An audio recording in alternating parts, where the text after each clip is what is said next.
Hello and welcome to Rathod science academy.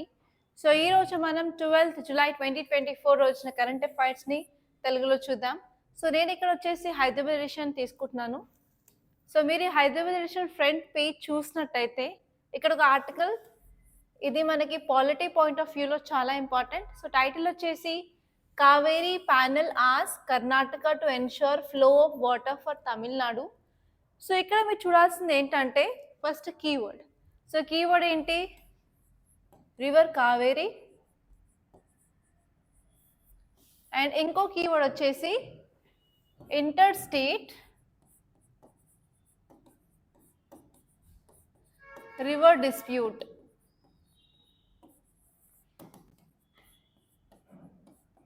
So ఈ రెండు మనకి ఇంపార్టెంట్ కీవర్డ్స్ అండి. సో మనం వీటిని ఏ సబ్జెక్ట్స్ ప్రకారంగా చూసుకోవచ్చు. ఇప్పుడు మీరు రివర్ కావేరీ చూసుకున్నట్టయితే మనకి జిఎస్ పేపర్ 1లో జియోగ్రఫీ ఉంది కదా. సో ఈ జియోగ్రఫీలో మనం వరల్డ్ జియోగ్రఫీ చూస్తాము అండ్ ఇండియన్ జియోగ్రఫీ చూస్తాము. అండ్ ఈ ఇండియన్ జియోగ్రఫీలో మనకి డ్రైనేజ్ అనే చాప్టర్ ఉంది కదా. సో ఈ డ్రైనేజ్ అనే చాప్టర్లో ఈ టాపిక్ అనేది ఇంపార్టెంట్. సో డ్రైనేజ్ అంటే ఏం లేదండి, ఇక్కడ మనం రివర్ సిస్టమ్ గురించి చదువుకుంటాము. సో ఈ రివర్ సిస్టంలో మనకి 2 టైప్స్ ఉంటుంది. ఒకటి వచ్చేసి Himalayan river system and next వచ్చేసి పెనిన్సులార్ రివర్ సిస్టమ్. సో మీ అందరికీ బాగా తెలుసు. సో హిమాలయన్ రివర్ సిస్టంలో ఉన్న రివర్స్ ఏంటి? Okay, very good. సో మనకి ఇండస్ ఉంటుంది, గంగా ఉంటుంది అండ్ బ్రహ్మపుత్ర ఉంటుంది. అండ్ పెనిన్సులార్ వచ్చేసరికి మళ్ళీ దాన్ని మనం 2 విధాలుగా డివైడ్ చేయొచ్చు. ఒకటి వచ్చేసి ఈస్ట్ ఫ్లోయింగ్ రివర్స్, నెక్స్ట్ వచ్చేసి west flowing rivers. Okay, so ఇక్కడ మీరు మ్యాప్ వేసుకున్నట్టయితే సో ఈస్ట్ ఫ్లోయింగ్ రివర్స్ అంటే అవి వచ్చేసి మనకి బే ఆఫ్ బెంగాల్లో కలుస్తాయి. వెస్ట్ ఫ్లోయింగ్ రివర్స్ అంటే ఆ రివర్స్ వచ్చేసి మనకి అరేబియన్ సీలో కలుస్తాయి అన్నమాట. సో ఇది డిఫరెన్స్. సో ఇక్కడ మీకు ఎక్కడెక్కడ క్వశ్చన్ వచ్చే అవకాశం ఉంది అంటే ఇక్కడ మీకు Himalayan river system and peninsular river సిస్టంలో క్వశ్చన్ వచ్చే ఛాన్సెస్ ఉంది. అదే కాకుండా ఎస్పెషల్లీ మీరు ఫోకస్ చేయాల్సింది ఏంటంటే ఈ రివర్కి కావేరీ సంబంధించిన ఫ్యాక్ట్స్ అన్నమాట. అది ఎక్కడ ఒరిజినేట్ అయింది, వాటికి సంబంధించిన ట్రిబ్యూటరీస్ ఏ ఉన్నాయి, ఆ ట్రిబ్యూటరీస్ లెఫ్ట్ బ్యాంక్ ట్రిబ్యూటరీసా, రైట్ బ్యాంక్ ట్రిబ్యూటరీసా, ఆ రివర్ మీద ఉన్న డ్యామ్స్ ఏంటి. సో అలా మీకు క్వశ్చన్ వచ్చే ఛాన్సెస్ చాలా ఉన్నాయండి ప్రిలిమ్స్లో. ఓకే, సో ఇది జాగ్రఫీ పాయింట్ ఆఫ్ వ్యూలో మీకు ఓన్లీ ప్రిలిమ్స్ క్వశ్చన్ వచ్చే అవకాశం మాత్రమే ఉంది, మెయిన్స్ అయితే రాదు. సో కానీ ఇంకొక కీవర్డ్ తీసుకున్నట్టయితే అది inter state river water disputes గురించి చెప్తుంది కదా. సో దీన్ని మనం జిఎస్ పేపర్ 2 పాలిటీలో చదువుకుంటామండి. సో ఇక్కడ మనం చూడాల్సింది ఏంటంటే 2 ఆర్టికల్స్, ఆర్టికల్ 262 అండ్ ఆర్టికల్ 263. ఈ 2 ఆర్టికల్స్ని చూడాల్సి ఉంటుంది.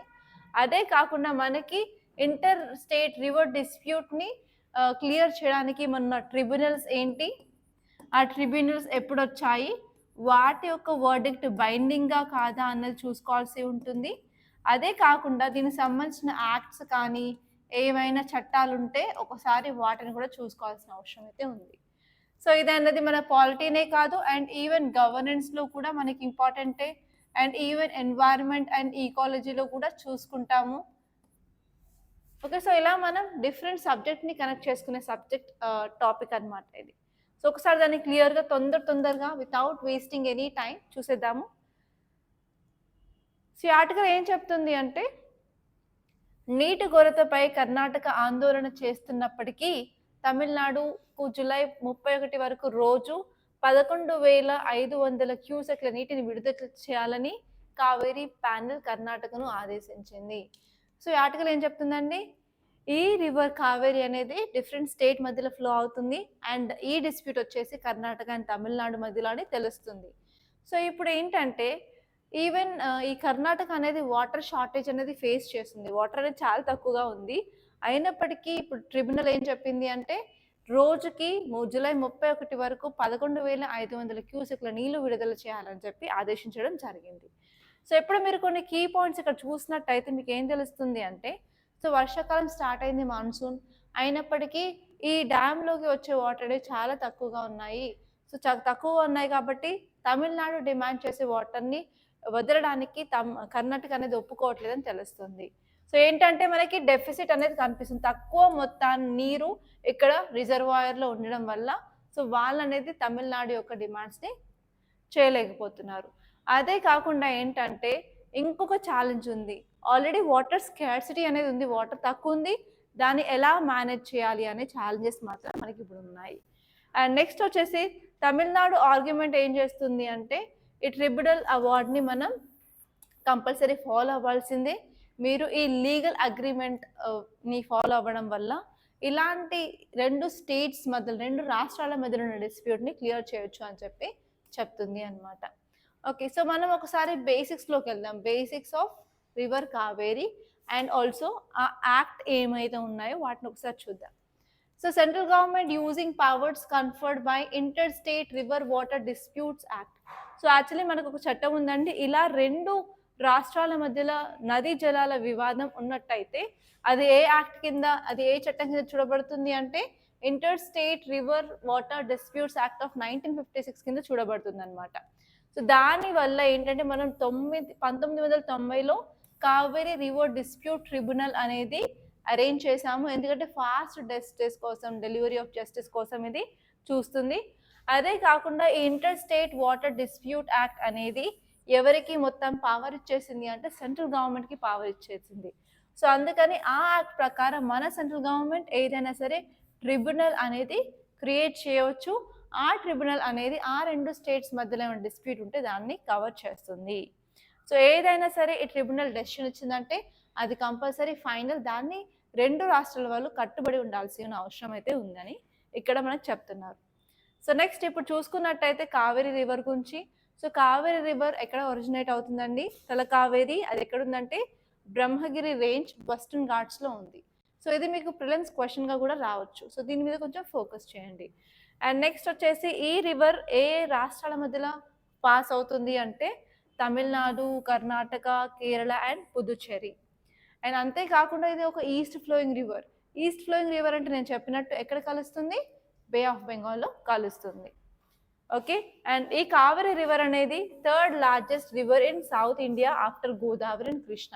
సో సౌత్ ఇండియా కానీ పెనిన్సులర్ రివర్స్లో కానీ సో మనకి ఇంపార్టెంట్గా చూసుకుంటే పెద్ద పెద్ద రివర్స్ ఏమున్నాయి, గోదావరి, కృష్ణ, దాని తర్వాత థర్డ్ లార్జెస్ట్ ఏంటంటే కావేరీ అని చెప్తాము. సో ఇప్పుడు మీరు ఇక్కడ చూసుకోవాల్సింది ఏంటంటే ట్రిబ్యూటరీస్. ట్రిబ్యూటరీస్ ఏంటండి, హరంగి, హేమావతి, కాబిని, భవానీ, లక్ష్మణ్ తీర్థ, శీంషా, నోయల్, అమరావతి అండ్ అర్కావతి. సో దీని మీద కట్టిన డ్యామ్స్ ఏమున్నాయండి, so Krishnaraja Sagar dam, Mettur dam, Banasura Sagar dam and Harangi dam. So ఈ డ్యామ్స్ మీద కూడా మీకు క్వశ్చన్ వచ్చే ఛాన్సెస్ చాలా ఎక్కువగా ఉన్నాయి. సో ఇక్కడ మీకు ఒక ప్రిలిమ్స్ క్వశ్చన్ ఇచ్చాను, ఒకసారి అది చూసుకోండి, దాని మీద మీరు కంపల్సరీ ఆన్సర్ ఏంటో కామెంట్ చేయడానికి మాత్రం చూడండి. అండ్ నెక్స్ట్ వచ్చేసి మెయిన్స్ క్వశ్చన్, కావేరీ జలాల వివాదం వ్యవసాయం మరియు ప్రభావిత ప్రాంతాల్లోని ప్రజల జీవనాధారణపై ప్రభావాన్ని విశ్లేషించండి. అండ్ నెక్స్ట్ ఈ ప్రభావాలను తగ్గించడానికి ఎలాంటి చర్యలు తీసుకోవచ్చు అంటే ఫస్ట్ ఏం అడుగుతుంది అంటే ఇలా డిస్ప్యూట్ ఉండడం వల్ల మనకి ఏ రకమైన ఇంపాక్ట్ అంటే ఏ రకమైన ప్రభావం అనేది అగ్రికల్చర్ మీద ఉంటుంది అండ్ సొసైటీ మీద ఉంటుంది అని ఫస్ట్ క్వశ్చన్ వచ్చేసి. అండ్ సెకండ్ క్వశ్చన్ వచ్చేసి మనం ఎలాంటి మెజర్స్ తీసుకోవాల్సిన అవసరం ఉంది, సో ఈ మెజర్స్ మీద కూడా మనకి సెకండ్ క్వశ్చన్ ఉందన్నమాట. సో ట్రై చేయండి కంపల్సరీ రాయడానికి.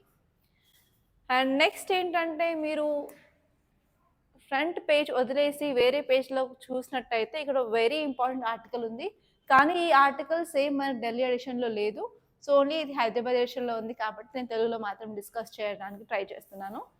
సో ఇక్కడ టైటిల్ ఏం చెప్తుంది అంటే waste water examination a powerful tool to track antibiotic resistance. So మనం ఫేస్ చేసే పెద్ద ప్రాబ్లం ఏంటండి, మనం మెడికల్స్లో కానీ ఫార్మస్యూటికల్లో కానీ హెల్త్లో కానీ యాంటీబయాటిక్ రెసిస్టెన్స్. సో నేను ఒక డాక్టర్ కాబట్టి నాకు ఈ ప్రాబ్లం ఏంటో చాలా బాగా తెలుసు. సో యాంటీబయాటిక్ రెసిస్టెన్స్ అంటే ఏం లేదు, సో నార్మల్గా మీకు ఏదైనా ఇన్ఫెక్షన్ అయినప్పుడు ఏంటంటే డాక్టర్ దగ్గరికి వెళ్ళినప్పుడు యాంటీబయాటిక్స్ ప్రిస్క్రైబ్ చేస్తారు కదా. సో యాంటీబయాటిక్స్ నార్మల్లీ మనం 5 days మినిమం వాడాల్సి ఉంటుంది, morning and evening compulsory 2 times a day. కానీ మనం ఏం చేస్తాము అంటే వేసుకున్న 2 to 3 daysకి మనకు కొంచెం తగ్గినట్టు అనిపించడం, మనకు వచ్చిన సిమ్టమ్స్ అనేది తగ్గినట్టు అనిపించడానికి ఏం చేస్తాము అంటే దీన్ని తీసి పక్కన పడేసి ఓకే నేను తగ్గిపోయిందని చెప్పి మళ్ళీ నార్మల్గా మన లైఫ్ మనం చేస్తూ ఉంటాం. ఒక 7 days తర్వాత మళ్ళీ మనకు అలాంటి సింటమ్సే కనిపించడం మళ్ళీ స్టార్ట్ అయినప్పుడు మళ్ళీ టాబ్లెట్ ఎక్కడ పడేసామా అని ఇల్లంతా వెతికి ఓకే దొరికిన తర్వాత మళ్ళీ వేసుకుంటాము. సో అప్పుడు ఏమవుతుంది అంటే మళ్ళీ ఆపేసి మళ్ళీ అదే మెడిసిన్ కంటిన్యూ చేసినప్పుడు అది వర్క్ అనేది చేయదు, అది పని చేయదనమాట. అది పని చేయకపోయేసరికి ఏం చేస్తాం, మళ్ళీ హాస్పిటల్కి వెళ్తాం.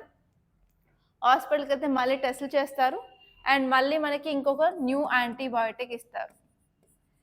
సో ఎప్పుడైనా సరే యాంటీబయాటిక్ డిస్కంటిన్యూ చేసినప్పుడు ఏంటంటే ఆ bacteria which is causing disease ఏమవుతుందంటే చేంజెస్ అనేది చేసుకుంటుంది. ఫర్ ఎగ్జాంపుల్ ఈ యాంటీబయాటిక్స్లో మనకి చాలా రకాలు ఉంటాయండి. కొన్నేమో సెల్ వాల్ మీద పనిచేసేవి ఉంటాయి, కొన్నేమో ప్రోటీన్ సింథసిస్ మీద పనిచేసేవి ఉంటాయి, కొన్నేమో structure of DNA or RNA of that microorganisms మీద డిపెండ్ అవి ఉంటాయి అనమాట. ఫర్ ఎగ్జాంపుల్ ఇప్పుడు నేను ఒక మెడిసిన్ వేసుకుంటున్నాను, ఇది ఒక యాంటీబయాటిక్ అండి. సో ఈ యాంటీబయాటిక్ అనేది సెల్ వాల్ మీద పనిచేసే యాంటీబయాటిక్ అనమాట.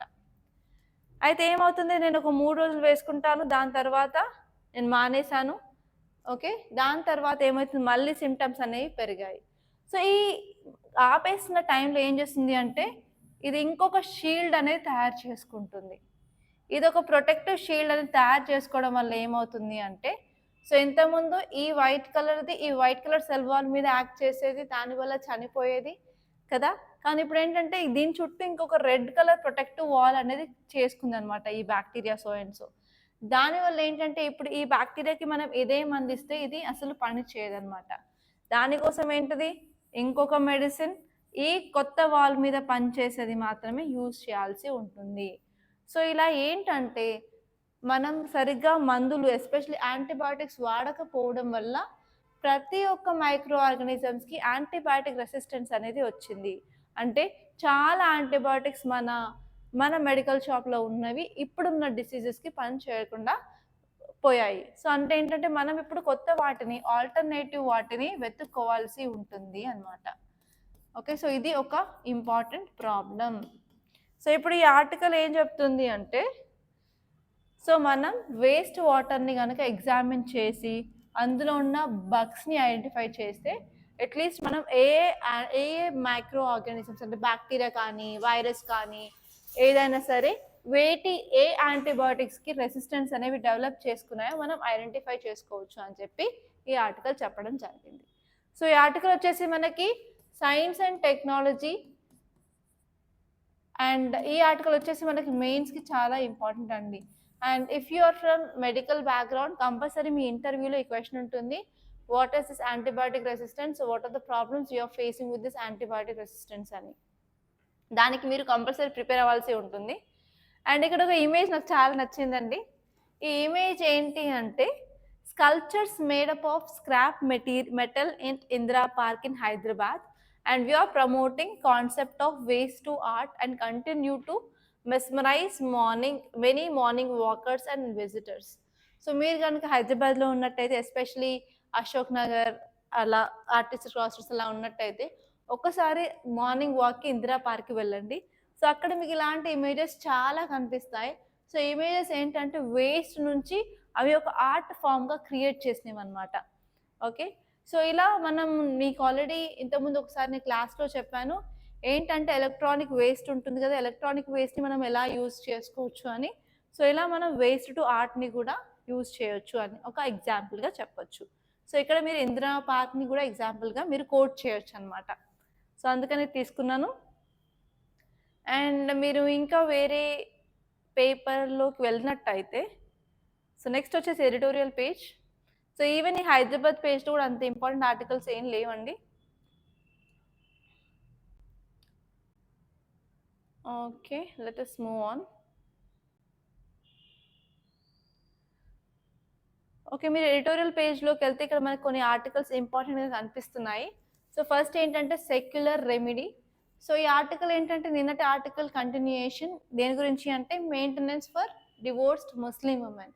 సో ముస్లిం ఉమెన్కి డివోర్స్ ఇచ్చిన తర్వాత వాళ్ళ మెయింటెనెన్స్ గురించి వాటి క్వశ్చన్స్ గురించి సుప్రీంకోర్టు ఏమనింది అని చెప్పి దాని గురించి అనమాట ఆర్టికల్. ఆల్రెడీ మనం నిన్న ఆర్టికల్ చూసేసాం కదా. సో ఒక్కసారి దాన్ని రివిజన్ చేసుకుందాము. మెయింటెనెన్స్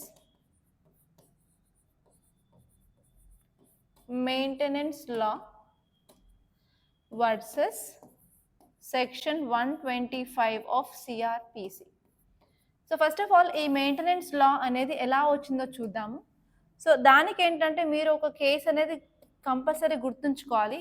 అదేంటంటే షాబానో కేస్.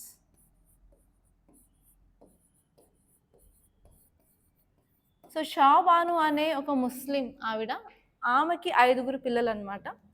సడన్గా ఏం చేశాడు అంటే వాళ్ళ హస్బెండ్ డివోర్స్ ఇచ్చాడు, ట్రిపుల్ తలాక్ చెప్పేసి వాళ్ళ హస్బెండ్ డివోర్స్ ఇచ్చాడు.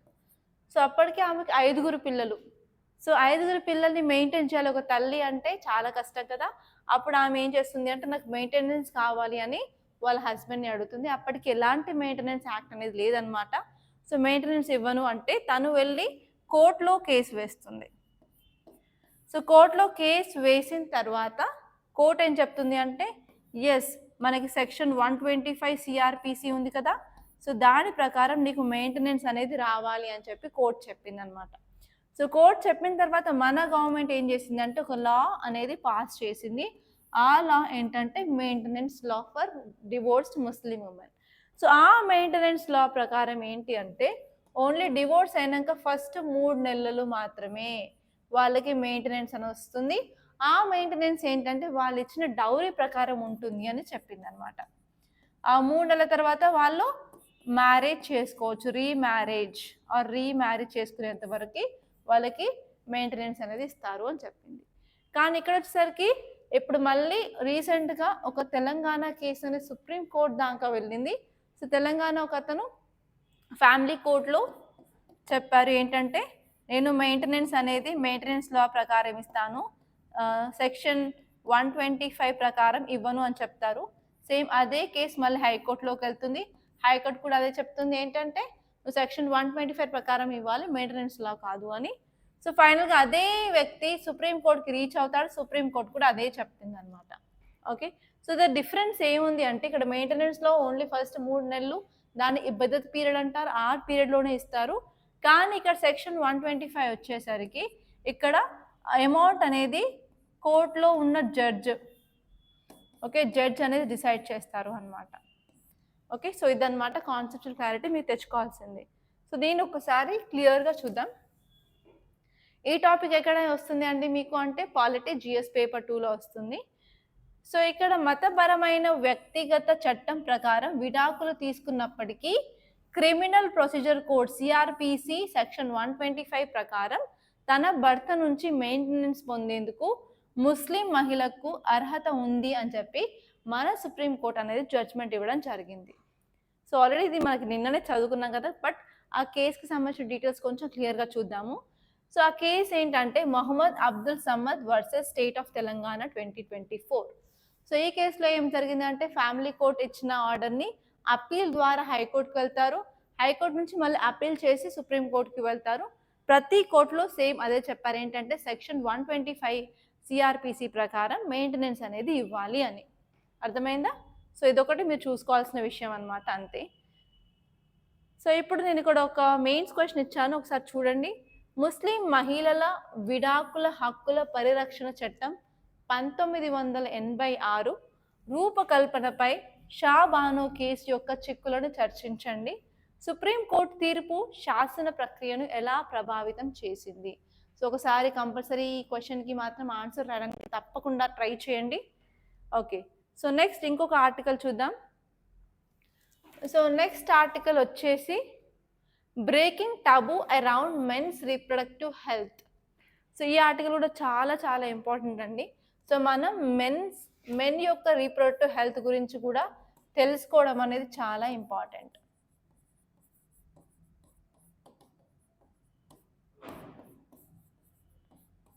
సో ఈ ఆర్టికల్ గురించి మీకు అర్థం కావాలంటే సో తెలుగులో ఒక మూవీ ఉందండి. సో ఆ మూవీని కొంచెం జస్ట్ ట్రైలర్ అన్నా సరే, అందులోనే ఇంపార్టెంట్ బైట్స్ అన్నా సరే చూడండి, ట్రై చేయండి. ఆ మూవీ పేరేంటంటే క్రైమ్ 23. సో ఈ మూవీలో ఏం చెప్తారు అంటే ఎగ్జాక్ట్లీ మనకి మేల్ రిప్రొడక్టివ్ హెల్త్ ఎంత ఇంపార్టెంటో దాని గురించి చెప్తారు. దాంతో పాటు ఇప్పుడు ఎస్పెషల్లీ ఐవీఎఫ్ సెంటర్స్ ఉన్నాయి, ఫర్టిలిటీ సెంటర్స్, అవి ఎలా మోసం చేస్తున్నాయి కూడా క్లియర్ కట్గా చెప్పారు. అండ్ దానివల్ల ఏమవుతుంది, ఎలా అమ్మాయిలు సూసైడ్ చేసుకున్నారు ప్రెగ్నెంట్ అయిన తర్వాత, వాళ్ళకి ఎలాంటి టార్చర్ అనేది చూపిస్తున్నారు, సో అవన్నీ ఇందులో క్లియర్ కట్గా చూపించారు. బట్ ఇక్కడ మీరు చూడాల్సింది ఏంటంటే మెన్స్ రీప్రొడక్టివ్ హెల్త్. సో ఇప్పుడు సొసైటీలో ఎవరైనా సరే పెళ్ళైన తర్వాత 1 year వరకు వెయిట్ చేస్తారు. సో 1 year లోపే అడుగుతూ ఉంటారు, ఏమైనా విశేషమా ఏంటి, ఇంకా మీరు పిల్లల్ని ప్లాన్ చేసుకోవట్లేదు, ఇంకెప్పుడు చేసుకుంటారు, ముస్తులైనాక అంటారా, అదా ఇదా అని అంటారు. సో ఈవెన్ నాకు కూడా అలాంటి ప్రెషర్సే వచ్చాయి. So actually after my marriage నాకు 7 years తర్వాత నేను రీసెంట్గా నేను 2 పిల్లల్ని నేను డెలివర్ చేశాను. సో ఐ హ్యావ్ ట్విన్స్, అమ్మాయి అబ్బాయి ఇద్దరు. And they are just 1 year kids నాకు ఇప్పుడు. సో నాకు చాలా సొసైటీ నుంచి ప్రెషర్ ఉండేది. సో ఏంటి ఎప్పుడు వర్కేనా, సో ఎప్పుడు క్లాసులు చెప్తూనే ఉంటావా ఏంటి, మీకంటూ ఫ్యామిలీ వద్దా, సో అలా చాలామంది ప్రెషర్ చేస్తూ ఉంటారు. సో నా విషయం పక్కన పెడితే ఇప్పుడు ఏంటంటే, ఇప్పుడు రీప్రొడక్టివ్ హెల్త్ అనేది కపుల్ బోత్ చూసుకోవాలి. ఉమెన్ చూసుకోవాల్సి ఉంటుంది, మెన్ చూసుకోవాల్సి ఉంటుంది. బట్ ఇప్పుడు మన సొసైటీలో ఎలా అంటే, ఒకవేళ పిల్లలు పుట్టట్లేదు, పిల్లలు కావట్లేదు, ప్రెగ్నెంట్ అవ్వట్లేదు అంటే, సో అమ్మాయిదే ప్రాబ్లం, అమ్మాయిని ఫస్ట్ హాస్పిటల్కి వెళ్ళండి చూపించండి అని అంటారు. కానీ ఎవ్వరు అబ్బాయి గురించి మాత్రం అనరు. సో ఎలాగైతే ఉమెన్ ఎంత రెస్పాన్సిబుల్లో అంతే 50% ఉమెన్ రెస్పాన్సిబుల్ అయితే మిగతా 50% మేల్ కూడా అంతే రెస్పాన్సిబుల్ అనమాట, ఆ పిల్లలు పుట్టడానికి పుట్టకపోవడానికి కారణం. సో మెన్లో కూడా స్పర్మ్ క్వాలిటీ సరిగా లేకపోవడం వల్ల, స్పర్మ్ కౌంట్ సరిగా లేకపోవడం వల్ల, సో వాళ్ళ యొక్క ప్రాబ్లమ్స్ వల్ల కూడా మనకి పిల్లలు పుట్టే అవకాశం అనేది ఉండదు. సో ఇప్పుడు ఏంటంటే మన సొసైటీలో మనం మార్పు తెయించాలి. ఎక్కడి నుంచి తెయించాలి అంటే, ఎస్పెషలీ ఈ పిల్లలు పుట్టకపోతే ఓన్లీ ఉమెన్ యొక్క పాత్రనే కాకుండా మేల్ యొక్క పాత్ర కూడా అంతే ఉంటుంది. ఉమెనే కాకుండా మేల్ కూడా టెస్టులు చేయించుకోవాల్సిన అవసరం ఉంది అని మనం చెప్పాలన్నమాట. సో అదనమాట ఈ ఆర్టికల్ చెప్పేది. సో మనం మేల్ రీప్రొడక్టివ్ హెల్త్ మీద కూడా చాలా వరకు ఫోకస్ చేయాలి అనేది ఈ ఆర్టికల్ యొక్క ఉద్దేశం అనమాట. సో ఇక్కడ చూసినట్టయితే పురుషుల పునరుత్పత్తి ఆరోగ్యం చుట్టూ ఉన్న నిషేధాన్ని విచ్ఛిన్నం చేయడం పురుషుల వంధ్యత్వాన్ని పరిశీలించడానికి కీలకం. సమస్యలను పరిష్కరించడానికి జీవన శైలి జోక్యం మరియు చికిత్స ఎంపికలు కీలకం. అంటే ఇప్పుడు ఏదైనా సరే మెన్లో కూడా ప్రాబ్లం ఉన్నట్టయితే మనకి ఇప్పుడు అడ్వాన్స్ టెక్నాలజీ ఉంది. దాంతోపాటు మనం కొన్ని లైఫ్ స్టైల్ చేంజెస్ చేసుకోవడం వల్ల ఈజీగా రీప్రొడక్టివ్ హెల్త్ అనేది మెయింటైన్ చేయొచ్చు అని చెప్పి ఆర్టికల్ అనేది చెప్తుంది అనమాట. సో ఇక్కడ మీరు చూసుకున్నట్టయితే మేల్ ఇన్ఫర్టిలిటీకి చాలా కారణాలు ఉన్నాయి. లైక్ జెనెటిక్సే కానీ, లేకపోతే మన లైఫ్ స్టైల్లో కానీ, దాంతోపాటు ఎన్వైరన్మెంట్ కూడా ఒక కారణం అని చెప్పచ్చు. అదే ఇలాంటి ప్రాబ్లమ్స్ అనేది కనుక్కున్నప్పుడు, ఐడెంటిఫై చేసినప్పుడు ఏంటంటే మనం లైఫ్ స్టైల్ చేంజెస్ అనేది తీసుకురావడానికి ట్రై చేయాల్సి ఉంటుంది. ఎస్పెషలీ మనం హెల్దీ హ్యాబిట్స్ తినడం, ఏవైతే ఫుడ్స్ స్పర్మ్ కౌంట్ని పెంచుతుందో, సో ఏవైతే ఫుడ్స్ వల్ల మనకి స్పర్మ్ క్వాలిటీ ఇంక్రీజ్ అవుతుందో, ఎస్పెషల్లీ అవకాడో తినడం లాంటిది.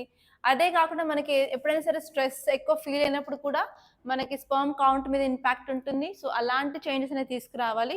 ఎస్పెషల్లీ ఎవరైనా సరే చాలా హై టెంపరేచర్లో వర్క్ చేయడం, లైక్ ఫైర్ దగ్గర కానీ ఐరన్ అండ్ స్టీల్ దగ్గర వర్క్ చేయడం వల్ల కూడా స్పర్మ్ కౌంట్ని తగ్గిస్తుంది.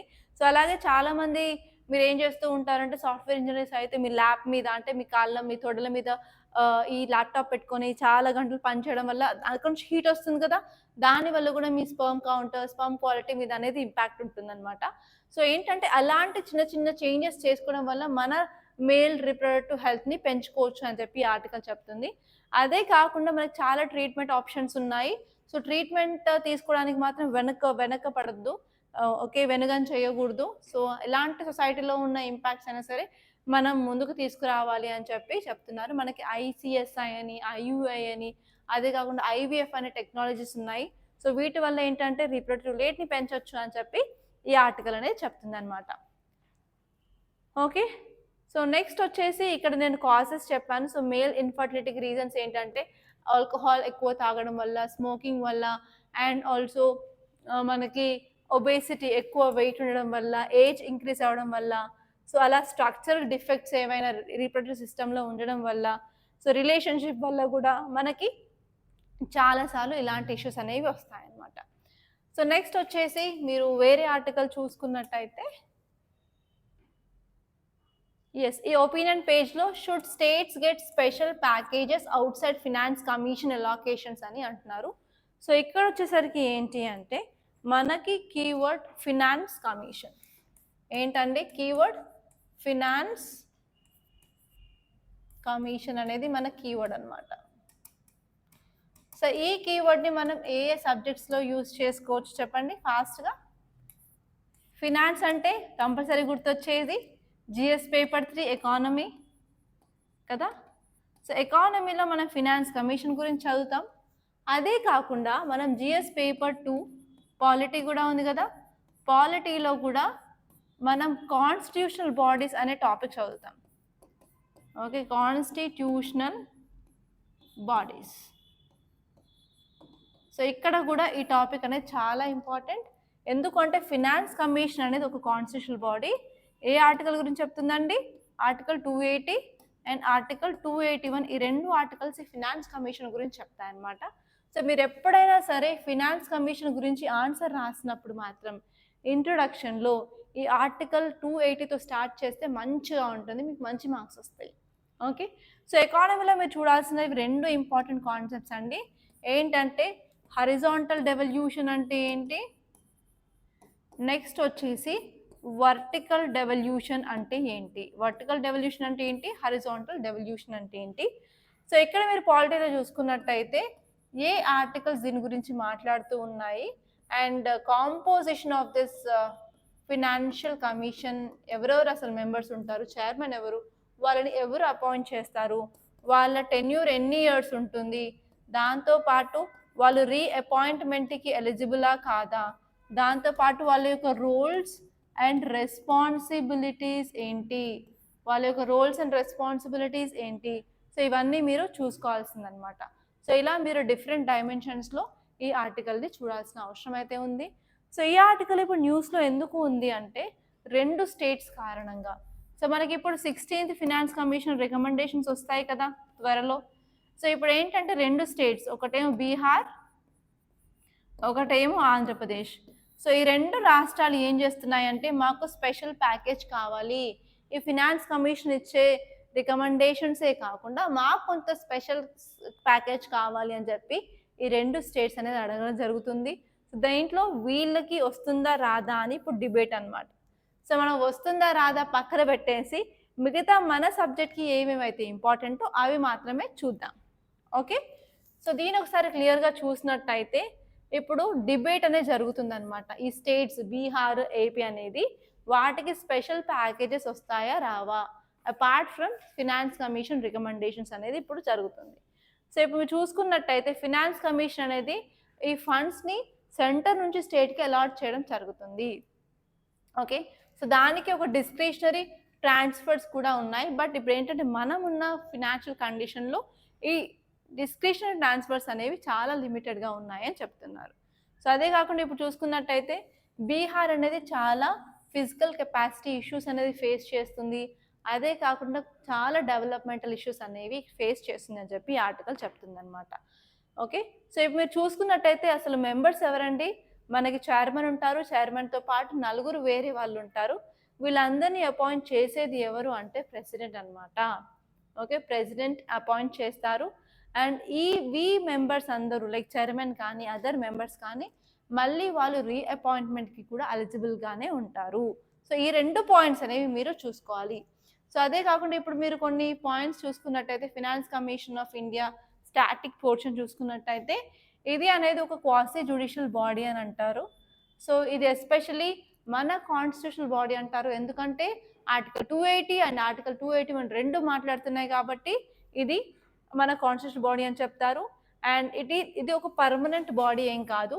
సో ఎవ్రీ 5 yearsకి ఒకసారి దీన్ని ఎస్టాబ్లిష్ అనేది చేయడం జరుగుతుంది. ఓకే, అవి ఏం చేస్తాయంటే వెర్టికల్ డివల్యూషన్ అంటే సెంటర్ నుంచి స్టేట్కి ఎంత వెళ్ళాలి, అదే ప్రతి ఒక్క స్టేట్కి మధ్యలో ఎంత వెళ్ళాలి అని చెప్పి horizontal devolution and vertical devolution of taxes గురించి చెప్తుంది అనమాట. సో ఇక్కడ మీరు చూసుకున్నట్టయితే రెండు ఆర్టికల్స్, ఆర్టికల్ 280, ఆర్టికల్ 281 ఒకసారి నోట్ చేసి పెట్టుకోండి, ఇవి చాలా ఇంపార్టెంట్. అదే కాకుండా ఇక్కడ నేను ఇక్కడ అవి చేసే ఫంక్షన్స్ ఏంటో కూడా ఇచ్చాను. ఫంక్షన్స్ అంటే ఏంటంటే ఫస్ట్ అది రికమెండేషన్స్ ఇస్తుంది అనమాట ప్రెసిడెంట్కి, సెంటర్ నుంచి స్టేట్కి ఎంత పర్సంటేజ్ ఆఫ్ ఫండ్స్ వెళ్ళాలి అని. అదే కాకుండా ఎలాకేషన్ ఎలా జరగాలి అని, అంతేకాకుండా గ్రాంట్స్ అండ్ ఎయిడ్స్ ఎలా జరగాలి, అండ్ ఎస్పెషలీ మన స్టేట్స్ ఫండ్ని ఎలా మెజర్ చేయాలి అండ్ ఎలా ఆర్గ్యుమెంట్ చేయాలి. నెక్స్ట్ వచ్చేసి ఈవెన్ సౌండ్ ఫినాన్స్ అనేది ఎలా మెయింటైన్ చేయాలి కంట్రీలో అని చెప్పి రికమెండేషన్స్ అనేది ఇవ్వడం జరుగుతుంది. సో నెక్స్ట్ వచ్చేసి నేను ఇక్కడ కొన్ని క్వశ్చన్స్ ఇచ్చాను. So finance commission recommendations are బైండింగా కాదా, అడ్వైజరీ కాదా, మ్యాండేటరీగా కాదా? సో యాక్చువల్లీ ఎప్పుడైనా సరే ఫినాన్స్ కమిషన్ రికమెండ్ ఇచ్చినప్పుడు అవి జస్ట్ అడ్వైజరీ, అవి బైండింగ్ అయితే కాదండి. ఓకే, నెక్స్ట్ వచ్చేసి మీకు ఒక మెయిన్స్ క్వశ్చన్ ఏంటంటే భారతదేశంలో ఫైనాన్స్ కమిషన్కు సంబంధించిన రాజ్యాంగ నిబంధనలను చర్చించండి. అదే కాకుండా ఫైనాన్స్ కమిషన్ దేశంలో ఆర్థిక సమాఖ్య విధానాన్ని ఎలా నిర్ధారిస్తుంది? సో ఒకసారి ఈ క్వశ్చన్కి మాత్రం ఆన్సర్ రాయడానికి ట్రై చేయండి. సో నెక్స్ట్ వచ్చేసి చాలా ఇంపార్టెంట్ టాపిక్ అండి, అదేంటంటే future investments in India's EV space. అంటే ఎలక్ట్రిక్ వెహికల్స్ అనేవి ప్రమోట్ చేయడం జరుగుతుంది అనమాట. మన గవర్నమెంట్ ఏంటంటే ఈవీ పాలసీని ఎక్స్పాండ్ చేద్దాము అనే ఐడియాలో ఉంది. సో ఇక్కడ మీరు చూసుకోవాల్సింది ఏంటంటే ఎలక్ట్రిక్ వెహికల్స్ అనమాట. సో మెయిన్ టాపిక్ పేరు ఏంటి? Electric vehicles. దీన్ని ఈవీ పాలసీ అని అంటాము, ఎలక్ట్రిక్ వెహికల్స్ పాలసీ. సో ఇప్పుడు మీరు దీన్ని చూసుకున్నట్టయితే జిఎస్ పేపర్ 3 ఎన్వైర్న్మెంట్ అండ్ ఈకాలజీలో మనం కనెక్ట్ చేసుకోవచ్చు కదా. సో ఎందుకంటే మన ప్రైమ్ మినిస్టర్ COP26 COP26లో ఒక అనౌన్స్మెంట్ చేశారు. ఏంటి ఆ అనౌన్స్మెంట్ అంటే మనం కార్బన్ న్యూట్రాలిటీ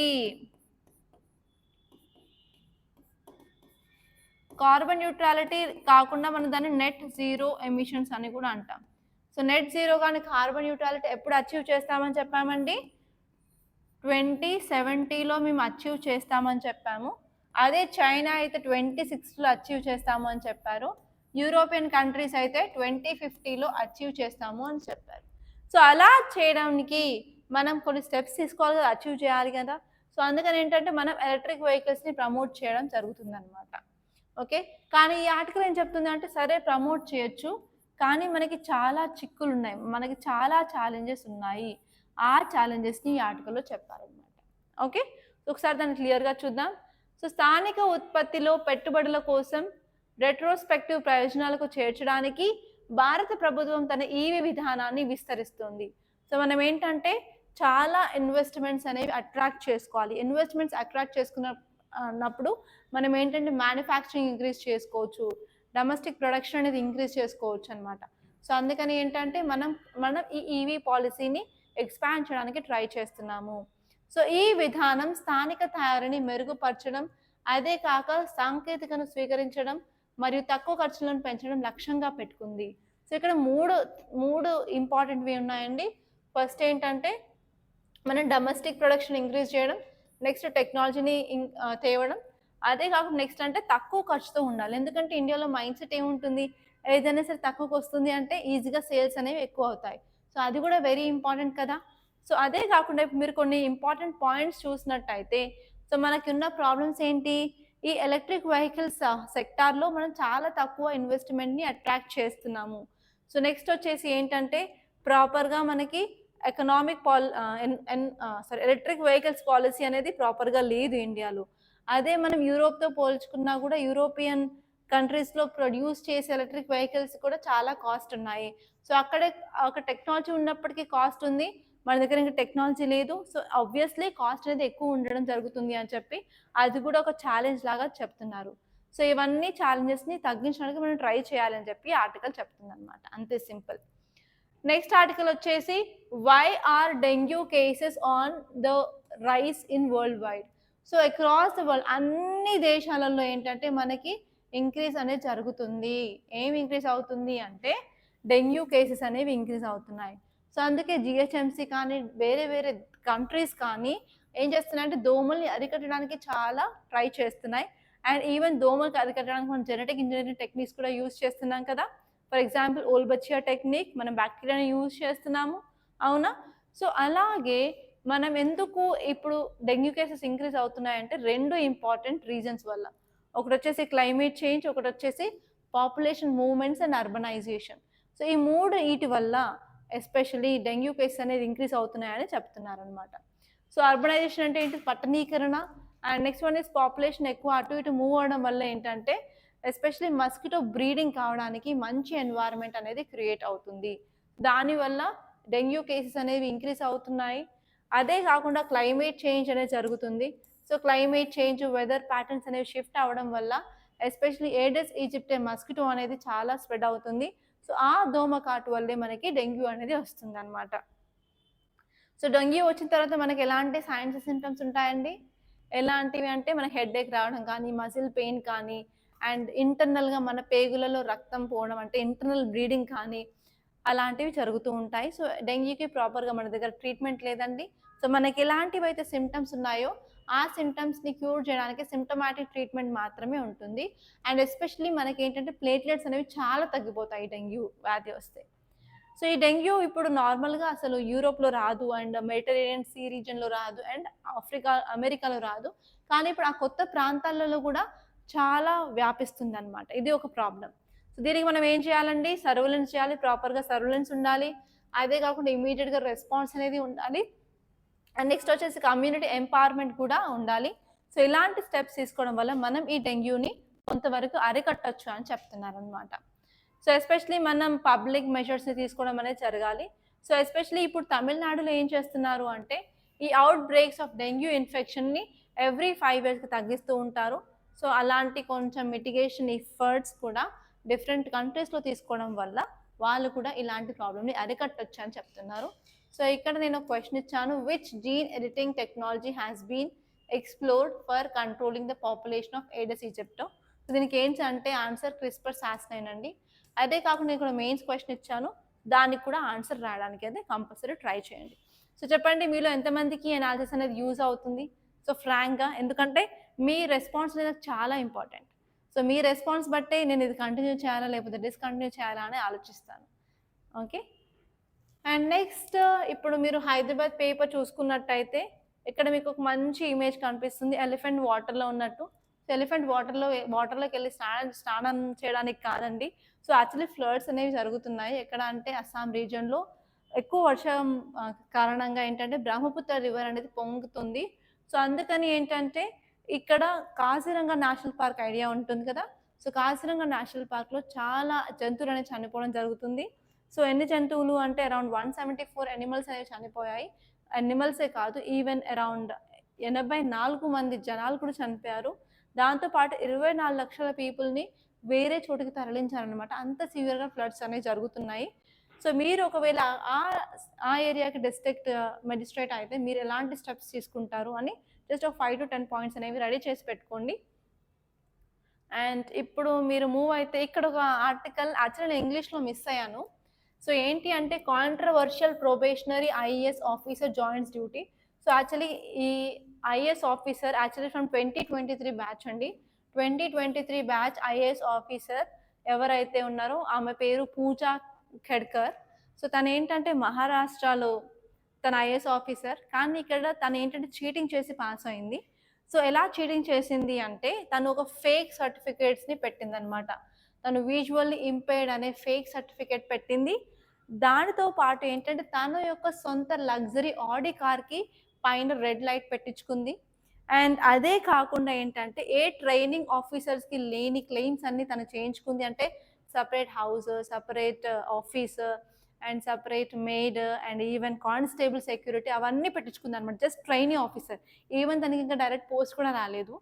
సో ఇవన్నీ ఎందుకంటే ఇన్ఫ్లుయెన్స్ చేసింది. ఈవెన్ తన ఇంటర్వ్యూ వీడియో కూడా వైరల్ అవుతుంది.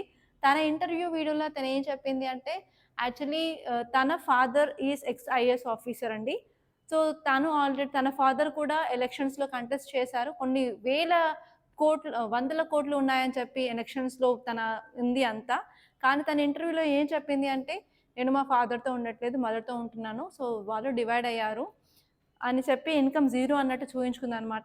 సో అలా ఏంటంటే బయట అవుట్ సైడ్ మొత్తం తన హెల్ప్ అంతా తీసుకునేది వాళ్ళ ఫాదర్ దగ్గర నుంచే. సో తన ఫాదర్ యొక్క ఇన్ఫ్లుయెన్స్ని యూజ్ చేసి తనకి ఒక ఆఫీసు, కారు, హౌస్, కానిస్టేబుల్ అవన్నీ చేయించుకుంది అనమాట. సో యాక్చువల్లీ ఫెసిలిటీస్ అన్నీ ట్రైనింగ్ ఆఫీసర్కి రావు, కానీ తను చేయించుకుంది. సో మీరు కూడా కాబోయే సివిల్ సర్వెంట్స్ కాబట్టి సో ఇది ఎంత మేరకు ఇది కరెక్ట్? ఒక అధికారాన్ని ఇలా యూజ్ చేయడం కరెక్టేనా? సో మీరు లార్డ్స్ కాదు కదా! మీరు ఒక చీఫ్ లాగా పనిచేయాలి. అంటే ఒక సో అండ్ సో ఏరియాకి మీరు హెడ్. హెడ్ అంటే ఏంటిది? అందరితో కలిసి పనిచేయాలి తప్ప ఇలాంటి పర్క్స్ ఇలాంటివి అన్నీ యూజ్ చేసుకోవచ్చు కదా! యూజ్ చేసుకోవద్దు కదా! సో మీకు దీని మీద మీ యొక్క అభిప్రాయం ఏంటిది? కరెక్టేనా కాదా అని కామెంట్ బాక్స్‌లో కంపల్సరీ చెప్పండి. సో మీ మీ ఐడియాస్ అనేవి నాకు చాలా ఇంపార్టెంట్ ఇక్కడ. సో ఇది ఎంతవరకు కరెక్ట్ ఎథికల్‌గా? ఎందుకంటే ఇలాంటివి మీకు ఎథిక్స్‌లో కేస్ స్టడీస్ కూడా రావడానికి అవకాశం ఉంది. సో ఈవెన్ ఈ సర్వీస్‌లోకి రాకముందే ఇవన్నీ చేస్తున్నారంటే, సర్వీస్‌లోకి వచ్చినాక మన దేశ పరిస్థితి ఏంటి? నాకు భయమేసింది చాలా. సో అందుకే అట్‌లీస్ట్ నా స్టూడెంట్స్‌కి అన్నా ఎథిక్స్ నేర్పించాలి అని అనుకుంటున్నాను. Okay. So just tell me like మీకెలా అనిపిచ్చింది అది? కరెక్టేనా? కాదా? ఎలా చేయాలి? సో నెక్స్ట్ వచ్చేసి ఇక్కడ India host BIMSTEC foreign ministers amid Myanmar crisis. So ఇక్కడ మీరు ఫోకస్ చేయాల్సింది బిమ్‌స్టెక్. బిమ్‌స్టెక్ అంటే bay of Bengal initiative for multi sectoral technical and economic cooperation. So ఇక్కడ మనకి 7 కంట్రీస్ అనేవి పార్ట్నర్స్ అన్నమాట. సో ఆ 7 కంట్రీస్ ఏవి మెంబర్స్‌గా ఉన్నాయో చూడండి. సో అది ఫార్మ్ అవ్వడానికి రీజన్ ఏంటో కూడా ఒకసారి చూడండి. అండ్ ఇక్కడ వచ్చేసరికి ఇంకొకటి చాలా మంచి ఆర్టికల్ అండి. ఇది ఇంగ్లీష్‌లో కూడా నేను మిస్ అయ్యాను. ఏంటి అంటే SJM seeks robot tax for AI induced job lags. So మీకు రోబోట్ టాక్స్ అనేది ఎందుకు ఉంది అంటారు. రోబోట్స్ టాక్స్ అంటే రోబోట్స్ వచ్చి టాక్స్ ఏం పే చేయవు. కాకపోతే ఏంటంటే ఈ టాక్స్‌ని ఇంపోజ్ చేసి ఏంటంటే ఎవరైతే ఎంప్లాయీస్ ఈ ఏఐ వల్ల కానీ, రోబోట్స్ వల్ల కానీ, మెషిన్ లెర్నింగ్ వల్ల కానీ జాబ్ లాస్ అయిందో వాళ్ళకి కంపెన్సేషన్ చేయడానికి గవర్నమెంట్ అనేది రోబోట్ ట్యాక్స్ అనేది తీసుకొచ్చిందనమాట. సో ఇది ఒకసారి చూసుకోవాల్సి ఉంటుంది మీరు. అండ్ అంతే అండి. సో ఇవండి ఈరోజు మన న్యూస్ పేపర్‌లో వచ్చిన వెరీ ఇంపార్టెంట్ ఆర్టికల్స్. సో ఇంతటితో నేను ముగిస్తున్నాను. సో కంపల్సరీ మన తెలుగు టెలిగ్రామ్ ఛానల్‌ని జాయిన్ అవ్వండి. దాని లింక్ అనేది డిస్క్రిప్షన్‌లో ఉంది. అదే కాకుండా మన కొత్త YouTube channel Usha ma'am Rathod సాయిస్ అనే ఛానల్‌ని కూడా కంపల్సరీ సబ్స్క్రైబ్ చేసుకోండి. దాంతో పాటు ఈ వీడియోని మన తెలుగు వారికి తెలిసేటట్టుగా షేర్ చేయండి, లైక్ చేయండి. అండ్ ఆల్సో మీరు స్టడీ హాల్‌లో ఉన్నట్టయితే మీ ఫ్రెండ్స్‌కి కూడా సజెస్ట్ చేయండి. సో ఈ వీడియోస్ అనేవి మీకు గ్రూప్స్‌కి కానీ ఆర్ మీరు ఇతర ఏ కాంపిటీటివ్ ఎగ్జామ్ రాసినా కూడా యూపీఎస్‌సి కూడా చాలా యూజ్ అవుతాయి. So try to subscribe to this channel and don't forget to share this videos to your friends. And thank you so much. And అడిగిన క్వెషన్స్‌కి కంపల్సరీ కామెంట్‌లో మీరు ఆన్సర్స్ పెడుతూ ఉండండి. అసలు మర్చిపోవద్దు. Thank you guys.